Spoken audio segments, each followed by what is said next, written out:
j'ai perdu un père de cinéma. Il y a une dizaine d'années, j'étais en fac de ciné, je matais 3-4 films par jour, je faisais rien d'autre de ma vie.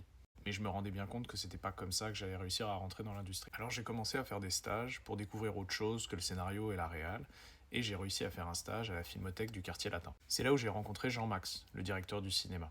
Si vous êtes déjà allé à la Filmothèque, vous l'avez sûrement déjà croisé. Il adorait parler des films avec les spectateurs quand ils sortaient de la salle et faire des vannes. Jean-Max est décédé hier et je voulais lui rendre hommage. Quand j'ai fait mon stage là-bas, j'ai découvert qu'il gérait tout avec sa femme et son fils. Ils m'ont tout de suite accueilli dans la famille, c'est des vrais passionnés. Ils vivaient littéralement au-dessus de leur cinéma. Quand t'étais dans leur bureau, t'étais aussi chez eux. C'était bas de plafond, un bordel pas possible, complètement archaïque. On faisait le programme des sorties sur Word. Mais en fait, c'était toute leur vie. Dans le bureau, il y avait aussi des jouets d'enfants qui traînaient. Et ça m'intriguait parce que je voyais jamais d'enfants.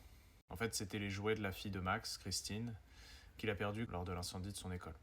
Les années qui ont suivi cette tragédie, Jean-Max a mené un combat juridique qui a amené à changer les règles de sécurité dans les écoles. En plus de ça, évidemment, il a été cofondateur des cinémas Action, puis il a acheté et rénové la Filmothèque avec son fils. J'ai eu la chance d'y projeter mon premier film étudiant, un film documentaire sur le passé de résistant de mon grand-père, et Jean-Max m'avait soutenu de ouf. J'avais de l'admiration pour lui parce qu'il n'était pas qu'exploitant. Il avait aussi réalisé un film dans les années 70 qui avait été censuré pendant 30 ans, un film sur l'occupation.